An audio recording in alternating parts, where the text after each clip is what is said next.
Well, hello, everyone. It is a brand new year, and some of you have finally actually made it to the calendar year of your Walt Disney World vacation.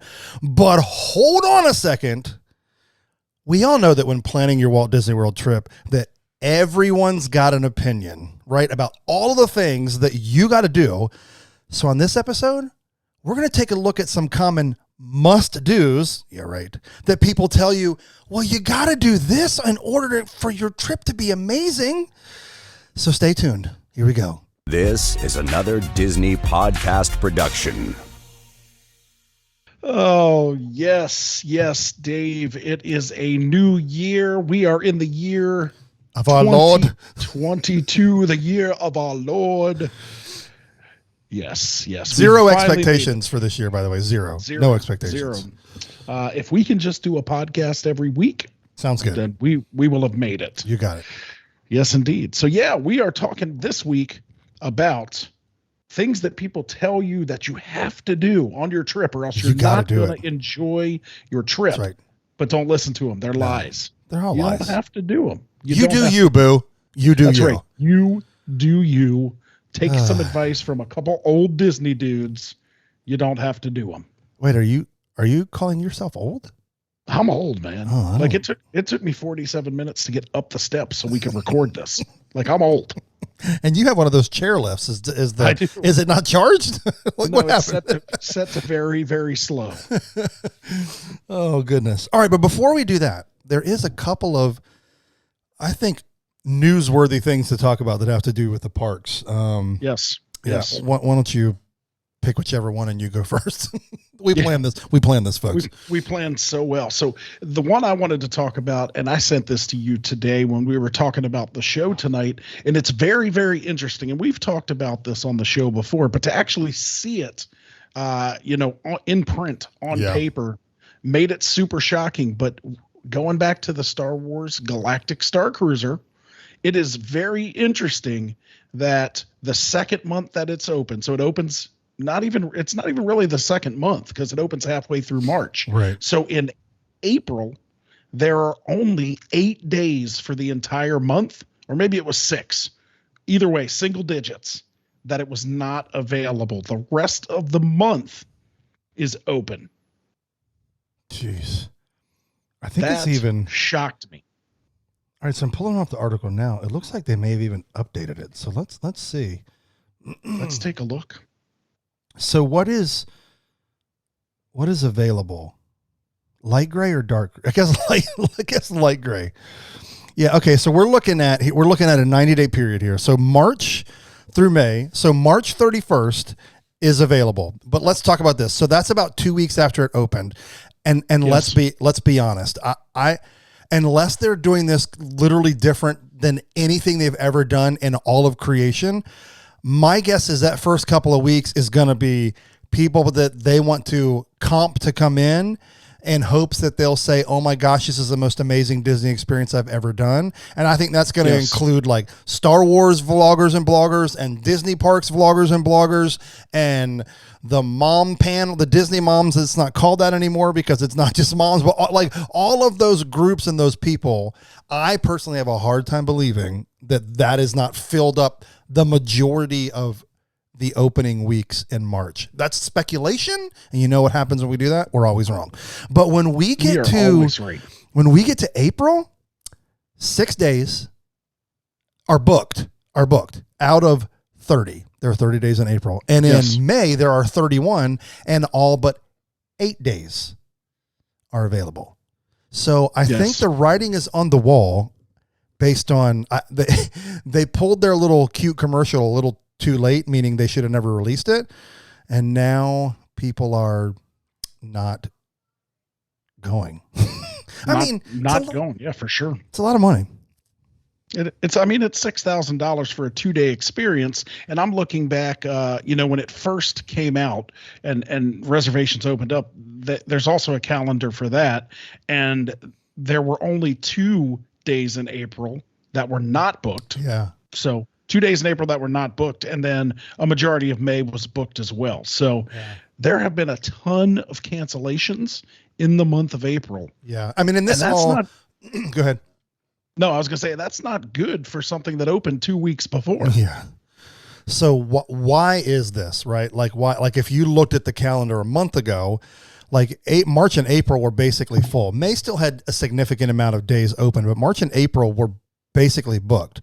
Well, if you know how Disney works, you like 30 or 45 days out, you have to like the pay in full date approaches. Yeah. And now that it's approached, the calendars look significantly different, meaning Yeah. there was only 2 days available. Like, so when we look back, like at mid-December, there were only 2 days in April that were available. Now there's only 6 days that are not. So anyway, I just thought that was worth talking significantly about. different. Yeah, and I did see one story. I was reading something before we started the show today, and people were also getting mad because this is supposed to be an all-inclusive experience, right? Mm-hmm. But they found out that alcohol will not be included in this little adventure. So if you kind of compare it to what Oga's Cantina are, you're going to pay anywhere from $15 to $45 for a drink after you've paid $6,000 to stay for 2 days. Oh boy. Not even like the bottom shelf well drinks are included. No. Come on. Well, anything non-alcoholic, but anything alcoholic, Right. you have to pay for. So yeah, Good that grief. doesn't, if you want to get people to come to your Star Wars Galactic Star Cruiser when people are jumping ship like they're on the Titanic, then offer free booze. Let's be honest. Offer a drink package. I mean, go to people- way more weddings that include an open bar than I do that don't. Correct. So yeah, I just found that interesting that even in the face of all these people canceling, they don't seem to be doing anything to get them to come back. It's interesting. Like, I don't know. I mean, the good news is this is only up. It's the only where to go is up from here. Yes. But I don't like their biggest, like, and here's what I think the reviews are going to come out. I think you're going to have those staggered that, yeah, it's as awful as we thought. But I think the gross majority of people are going to be like, it's not that bad. Like, it's not as bad as people made it out. Now you will have some that are just defending it, but I don't think there'll be what Disney should have never released that video. This is absolutely amazing. I don't think that'll be the overarching storyline. I think it'll be kind of like, it's not that bad. Like, it was like, we had a great time. But I don't think it's going to be like, hold the phone. You can't miss this. Like, I don't don't believe what you saw on the TV. Don't believe what you're reading online. You got to experience this. Yeah. I just don't think that's going to be the story. Could be wrong. Yeah, I agree. You know how we love to speculate. And then the other thing was the marathon was today, right? I think it starts tomorrow. So this whole race weekend is this weekend. So they're shutting down the roads, I think, tomorrow, Saturday, and Sunday. So okay. Maybe well, they're listening today. Maybe there was a 5K. Today. There you go.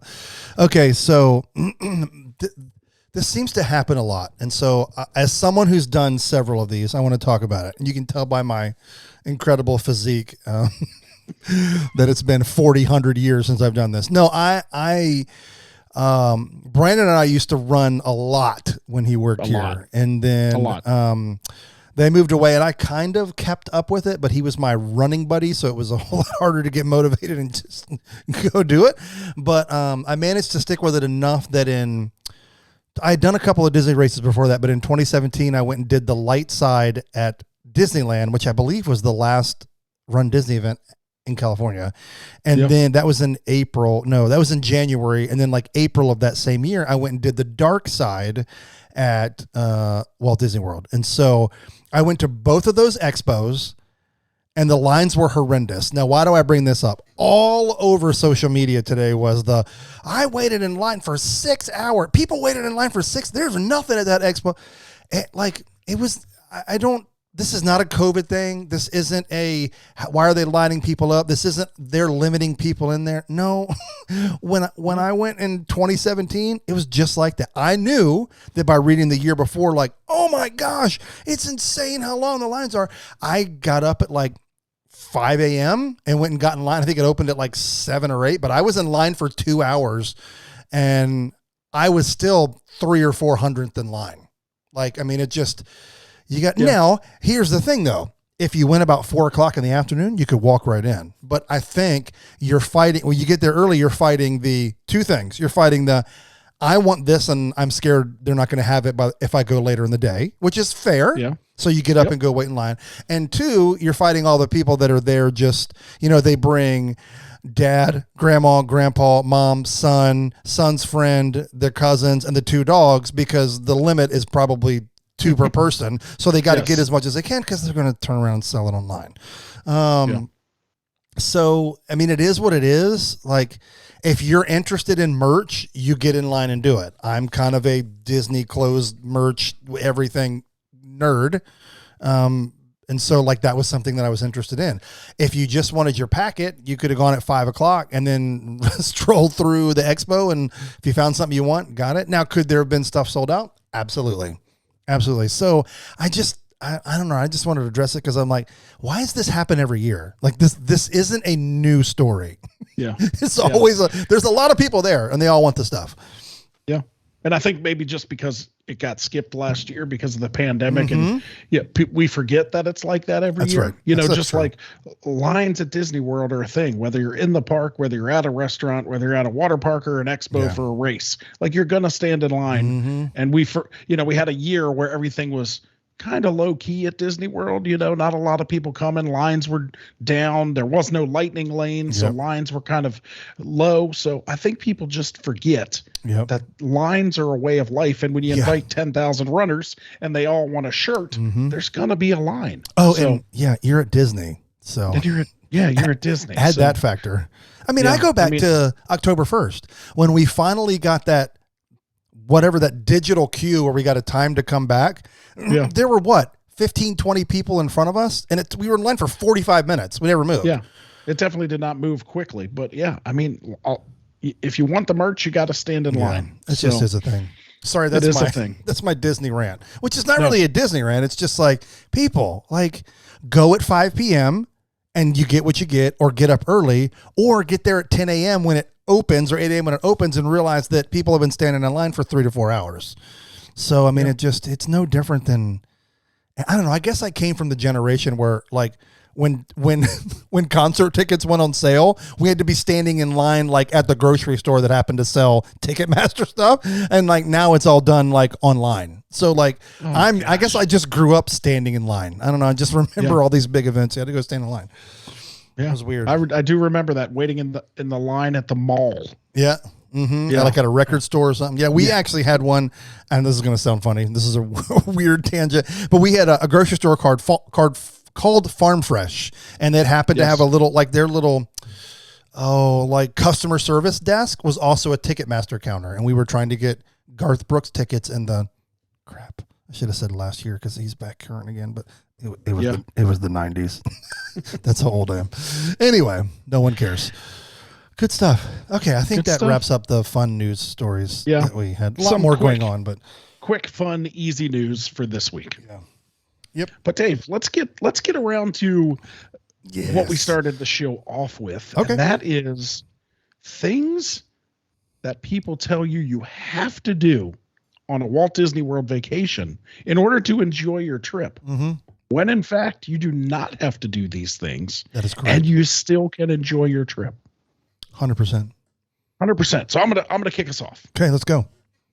And you can speak to this one, I think, because it pertains to you the most. Okay. And the number one things that people say, if you read blogs, if you read articles, you read all the Disney Facebook groups, is they say, if you go to Walt Disney World, you have to stay on property or you're not going to enjoy it. Oh, that's 100% true. That's a true fact. I was like, so are we doing the wrong show? You're like, wait, who are you and where's Dave? Where's Dave? So you hear that a lot. There are some diehards, and I will say I was in that camp for a long time.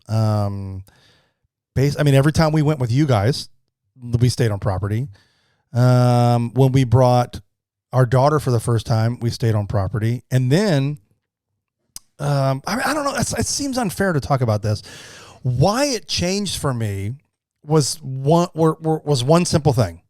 I wanted to go more comma, it was cheaper to stay off property. So for me, it just boiled down to, I can go 3 to 4 times a year. And basically in those 3 to 4 times a year, I can get, cause I'm not a frugal trip goer by any means, but like by staying off property, I did the math and I was like, ooh, like I can get like a trip and a half extra because I'm spending like $65 a night at the Roach Motel. Yeah. I really didn't stay in this. No, here's the thing. Is staying on property incredible? Yes, 100%. You're in the bubble. You've got the transportation things that you don't have to worry about. But I like the freedom of renting a car. Now I know in the past few years that has not been awesome because they skyrocketed in price. But yeah, for me, it was just I have these few that we stay off and like that are right off property. And if you want to hear about those, we have another podcast that I do with Audrey that we took a hiatus kind of like over the holidays, but we're coming back, called Plan for the Magic. So just search Plan for the Magic. And I talk all about that in one of those episodes about where I like to stay. So I'm not going to give away the nuggets here, but they're really affordable. They're nice. There's some Disney touches in it because they know there's a lot of people there for Disney. But yeah, I don't think that's true, but it has its advantages. And you just save so much money. You save so much money not staying on property. I mean, even the value resorts are, I think when we took in when did we go with, it was 2012 with you guys and Micaiah? Yeah. Yeah. Yeah. Or, 2012. No, 2013, because she was 3. She was born in 2010, or maybe it was 2014. I don't know. Gosh, we're old. But yeah, that was the last time that I think we stayed on property before the 50th. That's a long time. That's a long time. It's like 8 years. And I would tend to agree, now that I live here, it's definitely not important for me to stay on property, but the good thing about this one is that it has a built-in asterisk, right? That we put this on this list because this is what people say: you have to stay on property or you're not going to enjoy your Walt Disney World vacation. Yeah. That's not true. Now, is it better to stay on property as far as transportation, magic? Yes. And I think personally that the first time you go to Walt Disney World, you have to stay on property. Yeah, it's worth it. If you've never been there before, like, you need to experience the full, magic that Disney has to offer. You don't have to worry about renting a car. You don't have to worry about getting to and from a park. You don't have to worry about any of that stuff, which is awesome for the first vacation. But you don't have to do it to have the same experience. If you rent a car, there are great advantages. Like, you don't have to wait in line for buses at the end of the night for an hour. Preach. You can go visit other places off property. Like, if you stay on property, you have the transportation that Disney provides. They're not going to be able to take you to the local, outlet. They're not going to be able to take you to restaurants that are in Orlando and the surrounding areas. So staying off property, you get to see a lot more that's not necessarily just park stuff. Yeah. But if I was going once ever, I would stay on property. Yeah. I mean, if you're like once every couple of years, once every 5 years, I mean, it's worth it to get the whole bubble experience. But, I say that in the same fact, but if you're a once every 2 years, once every 5 years family and you want to be a once every year, then I think that the conversation shifts to, well, we should look at other places because that's easier on your pocketbook and may help you go to Disney more often. And so I think there's a couple of things you need to ask yourself, right? Like, so when we say this, there are questions that you need to answer. Like, does the hotel matter to your family? Like, we have great friends that the resort is a big part of their vacation. Yes. For me, when I go to Disney, the resort has never been a big part of my vacation. I'm always, when I think 3 or 4 years ago, I took Micaiah and I wanted her to experience like a really, really cool pool. And so we stayed it was still value because we stayed in the Little Mermaid room, but we stayed at Art of Animation. It's because the Nemo pool is incredible. Like, when you're underwater, you can hear music playing. I mean, it's just and it's a cool resort to walk around and see all the oversized Disney stuff. Anyway. And so, like, I wanted to experience that. And so we made a special trip to experience that. But we also probably went back 8-10 months later and stayed off property just so we could go to Disney again. Yeah. So resorts don't matter because we go to Orlando to go to the parks. Now, some people, it's like that's their vacation, and part of their vacation is the resort experience. And if that matters to you, then I would say overall, unless you're going to like the Four Seasons, like I would say overall, the Disney parks are going to give you the more wow factor and include you in the Disney bubble. So do the resorts matter? And then of course, do you spend a lot of time at the resort? Are you we go to the park for a day, spend at the resort for a day, go to the park the next day, spend, like, if that's it, yeah, you don't want to go to the Dewdrop Inn that has the square pool in the middle that looks like it hasn't been cleaned since 1974. And the other thing is obviously transportation. You stay off property. Most hotels that are at least a name brand have at least a shuttle a couple times a day. Yes. But that's the problem. They have a shuttle a couple of times a day. Now, of course, you've got Uber, but that can get, if you Uber back and forth every day, you've about paid for a rental car. Like, that's the problem. Yeah. And so, there's questions you have to answer, but to me, the hotel has nothing to do with my Disney trip experience. Like, that never comes into factor except for how many days can we stay, because I'm looking at a hotel that's under $100 a night. I mean, to some people, that's like, I would never stay anywhere but the boardwalk. Well, I mean, that's awesome. Everybody's budget is different, but when we're looking, and we could stay there too and go once every 2 or 3 years, it's just, for sure. Yeah. I could just go on and on about this. And I agree, going to touch on your point about the resort mattering to you. I think resorts in the Orlando area are starting to catch on to this, that if the resorts matter to you, they're starting to build more and more top-notch resorts with top-notch amenities, right? Mm-hmm. So if you're interested in cool pools and water slides and, that kind of experience at your Disney resort, you're going to have to stay at a deluxe resort in order to get that. Like, the deluxe resorts have water slides and may have more than one pool and may have that whole experience, whereas if you go stay at Margaritaville Resort like you guys did, they have a great pool there and they have other experiences. So I think more and more resorts around Orlando and around Disney are starting to say, hey, we can pull people from Disney because we can give them the same thing. So it's just a question of whether or not you want to be in the Disney bubble and you want to experience the magic that Disney has to offer. So do you have to stay on property to enjoy your Disney trip and make it as magical as it can be? Absolutely not. And it's going to save you some money as far as your pocketbook is concerned. Correct. And I think it's worth mentioning, pro tip, Disney has some friendly neighbor hotels. Both American parks do have good neighbor hotels. And in the Disney Springs area is worth looking at. You're going to get more of your, I think there's a Holiday Inn, there's a DoubleTree. I could be wrong, but you're going to get brands that you recognize that aren't Disney, but they're on Disney property. And most of them have Disney transportation or are at least close enough to Disney Springs that you can get to Disney Springs easily and then take a bus wherever you want to go. So that's a pro tip to save you some money and be on property. If you're looking for a little bit more than the value resorts offer, there's a handful of resorts in the Disney Springs area that are worth checking out. So there you go. So and also an up and coming area is an area called Flamingo Crossings. It is on Disney property. It's very close to where the Disney College Program cast members are staying. They've got some great stuff. They're building a whole bunch of stuff. It'll be a great place to stay. The new hospital is going to be once there, it's right? complete. There's a hospital there.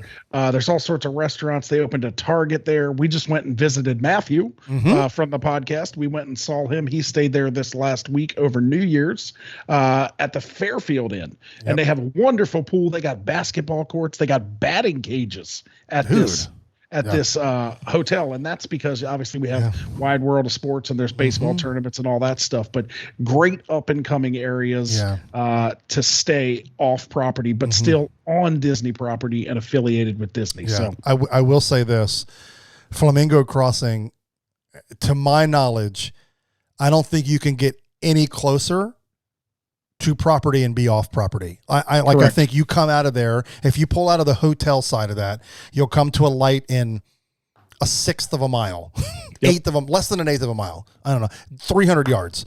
And then you turn left and you're an eighth of a mile before you drive under the Welcome to Disney World sign. So it's that, like, it will not feel like out of the bubble because you're not having to drive and get on, what is it, 196? What is that street? 192. 192. Yeah. 192 is like, yeah, if you've been there, it's just like you're off property, and it's where all of the restaurants are and where all of the cheap Disney souvenirs and t-shirts are and everything. Yeah. Everything under the sun. Okay. Yeah. I think we battled through that one really well. I think we made that one happen. So people, you don't have to stay on property. Dave, what's the next one you think? Hey, Brandon. Dave. I don't care if you live there or not. When you go to Disney, you have to get the park hopper pass. You have to. That's false. What do you mean? If you're going to experience your vacation in full, you got to get the park hopper. I don't think so. And by the way, it adds like $840 per person to your ticket. That's true. That's true. So again, if you're looking to save your pocketbook, this may be one you need to revisit. Yeah. Especially right now, because correct me, has anything changed that I need to know of hours wise? No, still 2 o'clock. So you can't even do that until 2 p.m. So if you have an annual pass, it's great. But to pay for it now, I don't know what the breakdown is per person, like for, let's just say, a 4-day trip or a 5-day trip, but it adds a chunk, especially when you multiply it times 4. And right now you can't even, like, if you just wanted to go to Epcot and ride Frozen and then go to Magic Kingdom on the monorail, that ain't happening. At least not until 2 p.m. No. Even when that opens, you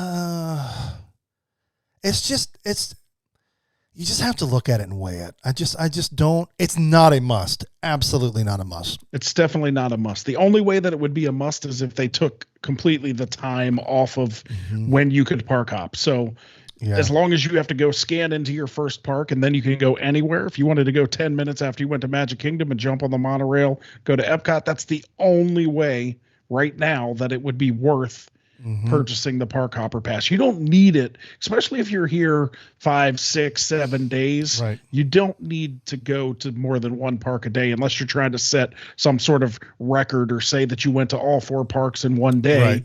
And then, like you said, you have to weigh it. Like, is it worth, if you got a family of 4, is it worth $1,000 more to say that you went to all 4 parks in one day? No. I mean, you could fake it, just take pictures and put them all and say we went to the 4 parks in one day. It's just something you got to weigh. Right now, it's just not. Yeah. You don't have to do it. I will say this, like, I'm that guy who lives 800 miles away and has 2 kids, and I'm the only one with an annual pass in my family. But the last couple of times that I've taken the kids, I haven't gotten them the park hopper. Like, I haven't added that to their ticket. And so, we did last summer, I think, because they only went a day each or 2 days each. I can't remember what it was. I think they each went it for a day. Yeah. And so that it made sense so they could visit more than one park because they were only going for a day. But if you're going for a week, again, there's 4 parks and 2 water parks. Even if you're not getting the water park add-on, then you got 4 parks. And plus, like, there's so much to do, and like, take a break, go back and take a nap, like, go have a meal that we'll talk about in a few minutes.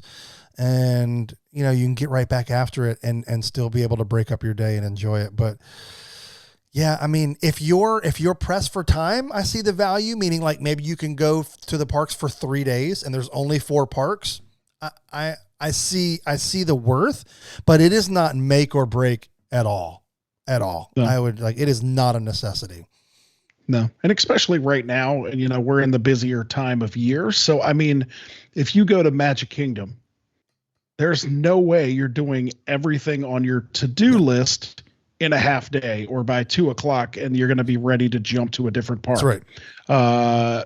Epcot, same thing. If you want to really do it right, visit the World Showcase, look at all the stuff. There's no way you're doing that in a half a day. Right. Now, the other 2 parks, Animal Kingdom and Hollywood Studios, depending on what you want to ride there and what you want to see, those truly could be half-day parks.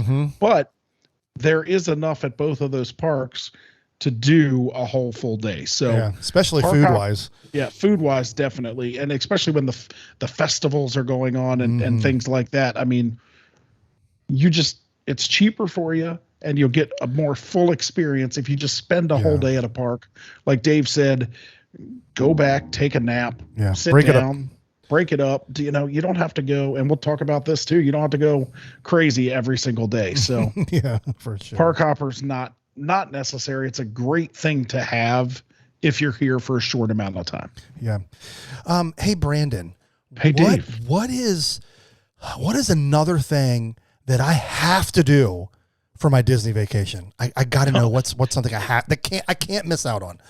You know what you have to do, Dave? What? You have got to get up as early as you can to be at rope drop, and you have got to stay at the park until it closes. That's the only way to do Disney. I'm sorry, what? Only way to do it. Yep. Get up, be there when they open the park so you can get to your favorite attraction, and stay till it closes, because everyone leaves early and then you can have the whole park to yourself at the end of the night.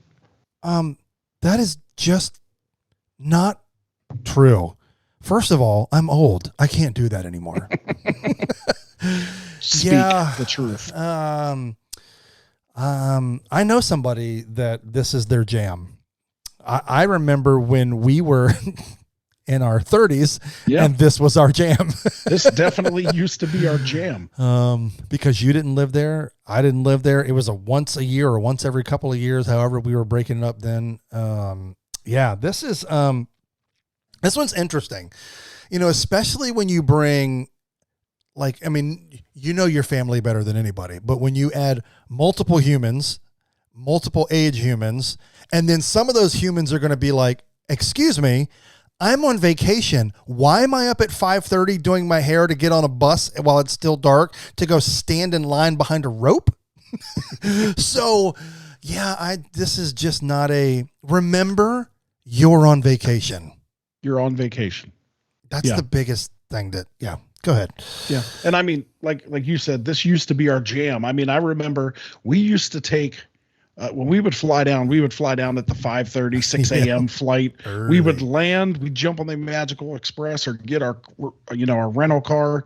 We would go to the hotel, drop off of our carry-on bags, because that was back when they would bring your luggage, so you didn't have to worry about that. And then we were straight to the park. And this is when the park was open till 1, 2 o'clock in the morning. So we have been up since 3 in the morning, flown, landed, went to a park for 12 hours, and then went to sleep. And then, mark your words, you would be like, we're not doing that tomorrow. Like, we can't do that tomorrow. And then you'd get a text and be like, we're going to the park at 6:30.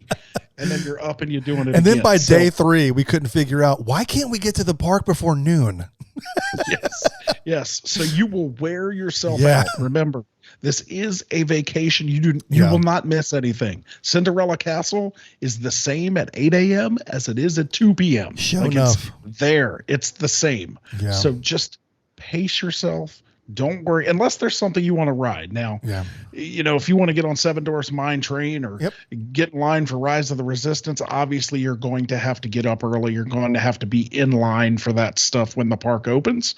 Mm-hmm. But if you don't care what you ride and you're just there to experience Disney and experience the magic, take your time. Relax. Yes. The park will be there. Buses will take you there.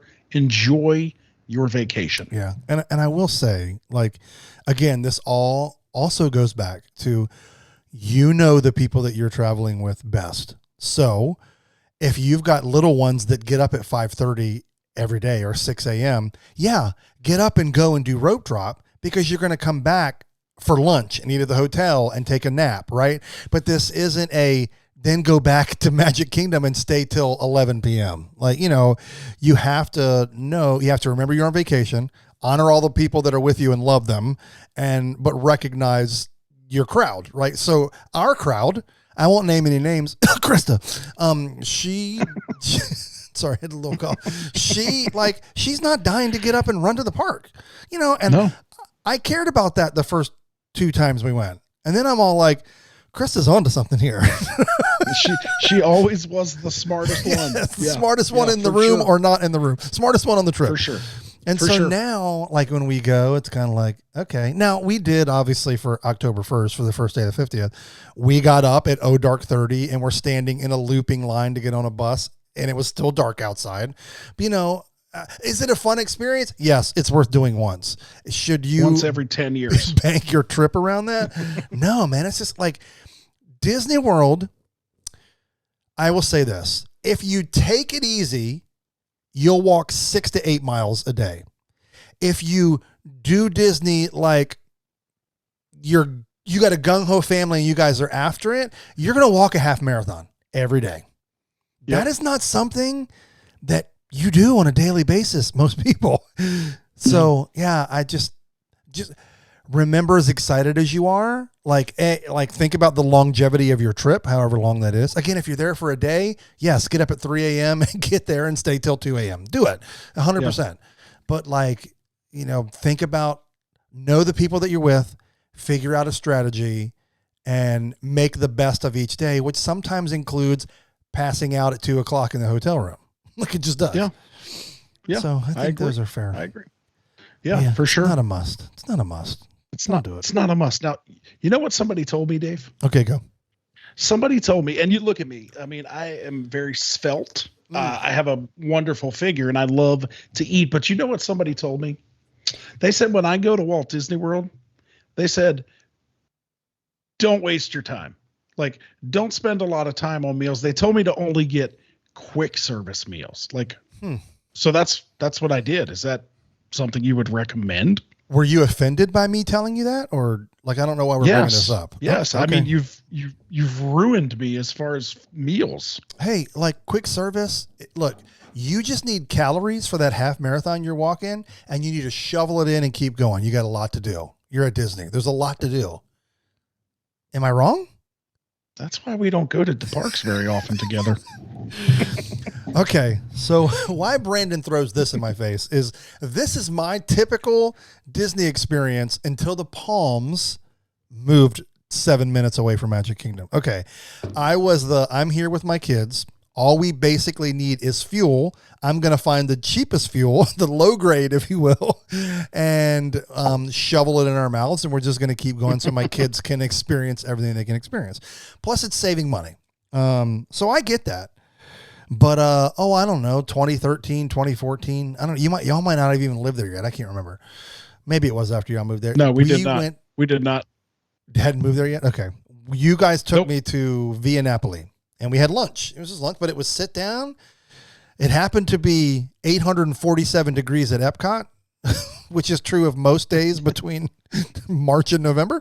But, yes. And we sat down and had lunch. We had like a salad, and we ordered a big pizza that we shared, and it was like a 2-hour siesta. And I got up and I don't think I said this to you guys at the time, but I got up and like when I walked out, went to we headed out to Joe the rest of the day. I was like, I got to do that again. It was amazing to have that break and to sit down, have quality food that wasn't chicken nuggets and fries. Should you do this every day? No. But should you do this a few times? It is so worth it. Because again, I'll flip the other page. A lot of people will say just the same thing. You say, well, I was like, no, you just got to do quick service and keep going. But the other time, that's me saying, don't waste your time. Time is precious at Disney. You're paying for this vacation, sitting down for a long lunch or dinner. And I have to say, gosh, every time we go now, the Skipper Canteen is something that we do, right? I mean, that's a sit-down meal that we love to partake in. And we went for the 50th, we went back to Via Napoli. And then we also, where did we go at on the boardwalk that had that delicious breakfast? We went to Trattoria El Forno. Yes, dang. The Tutti Frutti. And we also went to the Grand Floridian Cafe for breakfast. I felt really important with my pinky out as I sipped on tea. Exactly. But like you said, I mean, it just provides a respite for the day. And it's like Krista always says, like, there's something nice about sitting down, And this is good for families too. So parents, like, you see parents at the quick service restaurants, and like mom is carrying like 14 things of chicken nuggets and like French fries and like trying to balance drinks on her hand, and dad's like yelling at the kids. If you go to a nice sit down dinner, everyone sits. Like mom and dad are not in charge of going to get food and finding food and bringing food. Everyone gets a respite. So like mom and dad can sit in the air conditioning too. Everybody calms down, everybody gets cool, and then that allows you to go back to the park and everybody's in an awesome mood, because you're not, most of the quick service, you got to find some crazy place to sit. Half of it's still in the sun, you're sweating in your French fries. It's not always an enjoyable experience. But if you get one of these dining, sit down dining areas, you're 99% of the time you're inside. You're going to be in the air conditioning and somebody's bringing you your food. So we're talking about, hey, it's your vacation. Like, spoil yourself once in a while. Have someone serve you when you're on your vacation. Yeah, I can't agree more now. That was not like the last time we had done that. Kim and I went in 2007. Golly. And we stayed at a moderate resort. So we got the little bit better than the quick service meal plan at the time, and it was free. And so like every day, one of the meals was a sit down. And so we got to experience so much, but I hadn't done it since then. Cause I was like, I ain't paying. Like I would look at the bill and I'm like, oh my gosh, thank goodness this was included. We got our money's worth. Like I think we went to like, cause you still pay the tip, right? Yes. I think when we went to Le Cellier, I think we didn't eat. And I think the tip was $60. This was 2007. Yeah. Woo. Yeah. So it was good. It was good. I was glad to be back in that camp. Okay. Last but certainly not least, Brandon. Listen to me. You're only here for a week. Maybe less. Dude, you're going to regret it if you don't go to the park every day that you're here. You've got to maximize your time.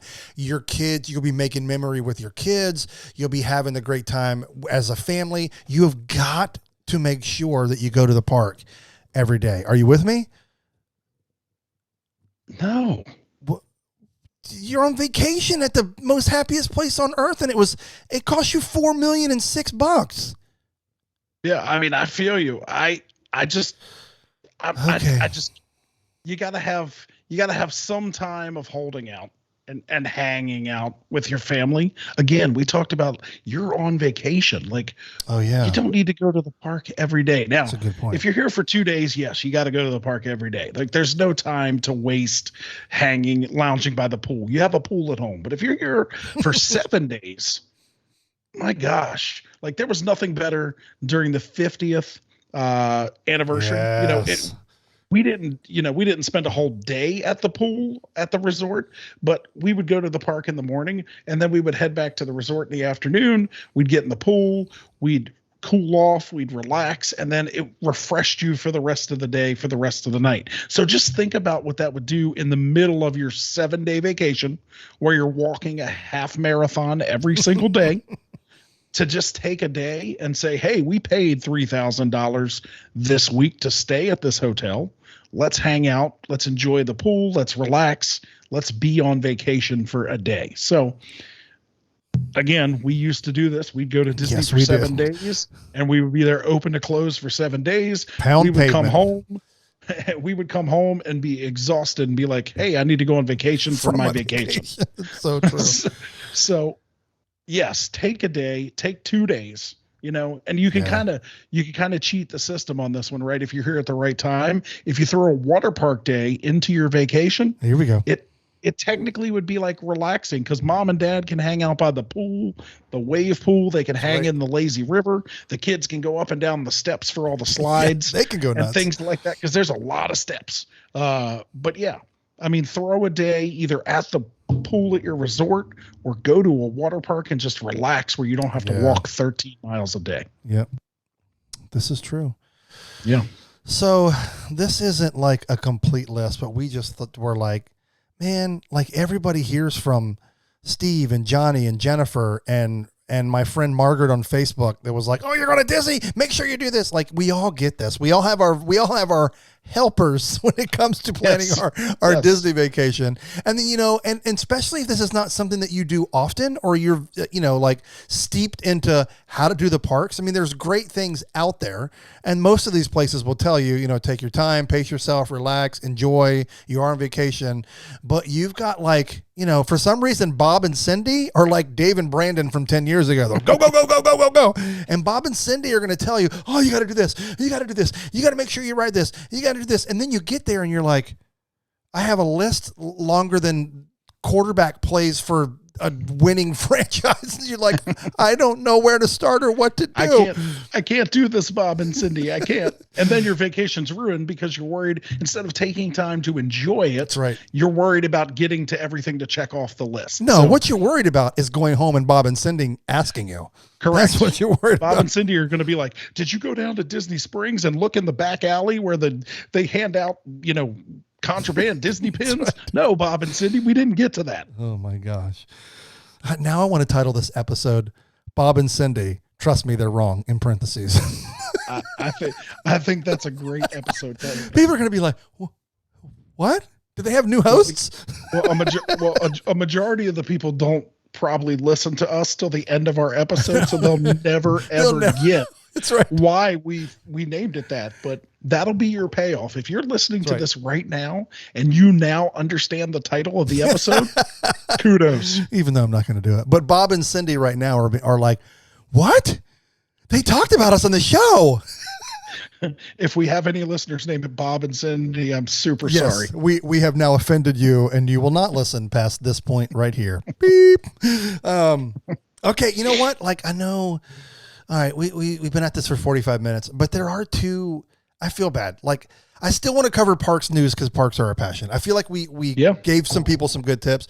There's a couple of news pieces that we missed, and one of them was, I wish I had that thing. Remember, I think a couple weeks ago I tried to do it, or a couple weeks, last month, I tried to do it when they announced that Festival of the Fantasy Parade was coming, and I was trying to find the clip where the guy goes, "The Festival of Fantasy Parade." Anyway, news broke today that they are looking for princes and princesses and some of the rest of the cast. They're looking to fill some cast member vacancies so that show can relaunch. Yes. I love that. Yes, I'm stoked about that. We go. The Festival of Fantasy. Now, I will say, if you can plan your day around that, that is a show worth seeing. It is awesome. Definitely see that. A lot of people like to go ride attractions during parades and fireworks and things like that. But if you've never been there and seen the Festival of Fantasy Parade, definitely carve out 20 minutes of your day to watch it, because it's really good. You're going to see everybody. Everybody's in that parade. You're going to see them all. And I got excited. I saw in the app, I was looking through entertainment the other day, and it said coming early 2022. So maybe it'll be there when I go down in February. That's super exciting. It might be. Yeah, it might be. When I land so I'm coming to visit Brandon. Brandon and I are going to go have a boys' weekend, but not at Disney. But I'm coming in. The cheapest flight I could get was the day before. It lands at 8:30 in the morning in Orlando on a Thursday. So guess what? Brandon and his lovely bride are working. So I guess I'm going to go to the park for that day. And so it would be nice to go and see Festival of Fantasy. And then after 2 p.m., park hop over to Epcot so I can go enjoy. I'm gonna call her Horizons because that's what I always call it. Go enjoy Harmonious, which I'm excited to do that. And then we're off gallivanting on our boys binge. That's what we'll call it, our boys binge. The boys binge. And then the other one you sent me today. Do you remember the news story you sent me today? I think that's worth talking about. No. I know you're old. Virtual queues. Oh, yes. Yeah, it's a big story. Virtual queues. That is a big story. The virtual queues are going away at Walt Disney World. Now, we already know that Rise of the Resistance went away from the virtual queue right before the holidays, so that was not a surprise. But today they announced that Remy's will no longer be on a virtual queue. And I just think that between the lightning lane and the virtual queue and the standby line, it's just way too much to keep up with. There's just no way to to separate, you go in this line for virtual, your lightning lane, and then the standby line never moves. And I think it's more because of the last reason. The standby lines don't move when you have the other two people you have to let in. So the lines for those, premier attractions end up being 8 hours long. They probably got a lot of complaints, even though you've read everything about Disney. If you're going for Remy's or Rise, you're going to stand in line for 4 hours. But people complain about it. My buddy Steve works in guest relations, and he has to answer all those emails. Yeah. So I think they just did it because they can't manage it anymore, and it's the easiest solution. Yeah. But big news nonetheless. So now you don't have to make sure everybody's on the phone from anywhere in the world at 7 a.m. to get your virtual queue ticket to one of those rides. So yeah, that was interesting, and I think it's better. Yeah. I mean, I will say from a selfish standpoint, when we're talking about Rise of the Resistance, when they had the original thing where you I liked it that you no longer had to be in the park at Dark 30 for it to work. You just had to have a reservation and be within driving distance of your time slot, I guess is the best way to put it. I wish that they still just did that and didn't have a standby queue, but I get they have an opportunity to make money this other way, but I just think that seemed to me, now again, why I say selfish. I never had a problem getting that. The only time that it happened was one of the last couple times that I went, right? Wasn't it was we had to leave at 2:00 because I had to go to the airport, or I can't remember. And it was we had to leave by 3:00. We got group number 82 or something that was supposed to be called at 1:00. Yeah. And then obviously it got pushed back and back and back. I think we got on the ride at 2:45. Yeah, I think so. And we barely made it, and we got you to the airport on time. But there, we were lucky because I guess we knew how to do it. But there was a lot of frustration about, and we go all the time, so it wasn't a huge deal for us if we didn't get it. But if these people were coming specifically for Galaxy's Edge, specifically to ride Rise of the Resistance, and you have no opportunity to get on it, and you've paid hundreds or thousands of dollars to come to Disney for that purpose, I can see their point. So, if you're willing to stand in line for 3 or 4 hours to ride the one ride you want to ride, then so be it. But this allows for that. That was one of the ones that we had toyed with talking about. That's why I wanted you to talk about you've got Bob and Cindy who are going to be oh, you've got to make sure that you ride this. And you're that's one of the, if you've got littles, I don't care if you're a Star Wars fan or not, 4+ hours, that's a long time to have. I would not put either one of my children in that line. No, my max is an hour, or they'll be done. That is not an enjoyable experience for most people in your family, unless all of you are hardcore Star Wars fans and know what you're expecting. And this is why you came to Disney. Cool. Go for it. But man, that could be one of those day ruiners. Cause it's just, and the track record has gotten better, but guess what? Rides have tons of technology in it, and all that technology was put together on a computer that was made by people, and people aren't perfect, and things break down. That was a long time to get to and that ride, especially in the first couple of years, was notorious for breaking down.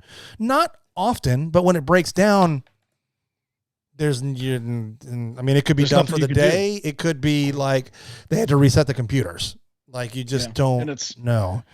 I heard from our friends that work there, anytime it breaks down, it's a 45-minute reset. Oh, because there you go. They have to reset the whole ride. So it's not like a Haunted Mansion or a Peter Pan's Flight where they just have to make it go again. Yeah. They have to recycle the whole system. Yeah. So that's why that ride breaks down a lot. And when it does, it's down for a while.